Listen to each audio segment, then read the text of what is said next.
বিশেষ করে আপনারা জানেন যে র্যাবে যে সমস্ত অফিসাররা গিয়েছিল তাদের মধ্যে যারা সেই জিয়াউল হকের মতো এই ক্যারেক্টারের আদেশ শুনে নাই তাদেরকে বাধ্য করা হয় চাকরি থেকে চলে যেতে। আমাদের একজন অফিসার যে ফেসবুকে সামান্য একটা কথা লিখেছিল মেজর জাহিদ, এবং তারপর তাকে চাকরি থেকে বহিষ্কার করা হয় এবং পরবর্তীতে জঙ্গি নাটক সাজিয়ে তাকে মেরে ফেলা হয়। কিন্তু আমরা প্রথম থেকেই আমরা জাতীয়তাবাদী অফিসার, দেশপ্রেমিক অফিসাররা চেষ্টা করেছি শেখ হাসিনার এই ফ্যাসিস্ট গভর্নমেন্টের বিরুদ্ধে দাঁড়াতে, কথা বলতে। ইতিমধ্যে আপনারা জানেন যে বিগত 15 বছরের স্বৈরাচারী আমলে সরকারের সবচেয়ে যে সেক্টরটা বেশি নিগৃহীত হয়েছে, অত্যাচারিত হয়েছে, সেটা হচ্ছে বাংলাদেশ সশস্ত্র বাহিনী। যেটা শুরু হয়েছিল 2009 সালের 25শে ফেব্রুয়ারি পিলখানার যে ট্র্যাজেডি, সেটার মাধ্যমে যেদিন আমরা 57 জন অফিসার হারিয়েছিলাম। এবং আপনারা জানেন যে স্বৈরাচারী শেখ হাসিনার সরকার একটা বহিঃশত্রুর সাথে কোলাবোরেশনে এই ঘটনাটা ঘটিয়েছিল। তারপর থেকে বিগত 15 বছরে সেনাবাহিনীর শয়ে অফিসারকে চাকরিচ্যুত করা হয়েছে, অনেককে গুম করা হয়েছে, মাসকে মাস বছরকে বছর আয়নাঘরের মতো জায়গায় ইলিগাল ডিটেনশনে রেখে দেওয়া হয়েছে।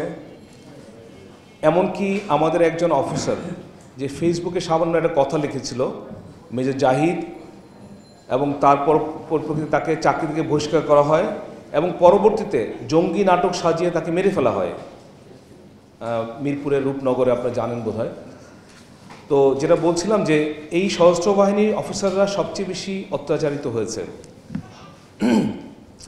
পিলখানার ট্র্যাজেডির ঠিক পরপরই যে সমস্ত অফিসাররা সেনাকুঞ্জে এবং অন্যান্য জায়গায় যারা প্রতিবাদ করেছিল, তার মধ্যে প্রথমেই 2009 জুন মাসে 6 জন অফিসারকে চাকরিচ্যুত করা হয়। এখানে আমরা 3 জন আছি, আমি, শাহির এবং হাবিবা। এই 6 জনের মধ্যে 3 জন আছি, এবং 3 মাসের মধ্যে আমাদের চাকরিচ্যুত করা হয়। তার পরবর্তীতে আরও কিছুদিন পরে 2009 নভেম্বরের দিকে 5 জন অফিসার, আপনারা জানেন যে commando officer, very spirited officers, এদেরকে তাপস মার্ডার কেসের বলে একটা সম্পূর্ণ সাজানো একটা ঘটনায় তাদেরকে ফাঁসিয়ে দেওয়া হয়। অনেকদিন তাদেরকে ডিজিএফআইয়ের আয়নাঘরে রেখে দেওয়া হয়, আর্মি ইন্টারোগেশন সেলে রেখে দেওয়া হয়, এবং পরবর্তীতে সম্পূর্ণ সাজানো কোর্ট মার্শালে তাদেরকে 5 বছরের জেল দেওয়া হয়। এদের একটাই অপরাধ ছিল যে পিলখানার ট্র্যাজেডির পরে যে সাজানো তদন্তগুলো হচ্ছিল সেগুলোকে যেন প্রপার তদন্ত হয় সেটার জন্য তারা চেষ্টা করছিল বা প্রতিবাদ করছিল। তারও কিছুদিন পরে 2011 সালে একটা বিদ্রোহ, সোকল্ড একটা বিদ্রোহ, সাজানো বিদ্রোহের ঘটনায় প্রায় 50 জনের অধিক অফিসারদেরকে ইমপ্লিকেট করা হয় এবং তাদেরকে বিভিন্ন মেয়াদে শাস্তি দেওয়া হয়। 2024 সালের 5ই অগাস্টে শেখ হাসিনার পালিয়ে যাওয়ার আগ পর্যন্ত এভাবে অনেক অফিসারকে চাকরিচ্যুত করা হয়, কাউকে জেলে দেওয়া হয়, এবং অনেকের ক্যারিয়ার ধ্বংস করে দেওয়া হয়। যে অফিসার জেনারেল হতে পারত সে মেজর হিসেবে রিটায়ার করে চলে যায়। অনেকে বাধ্য করা হয় চাকরি থেকে চলে যেতে।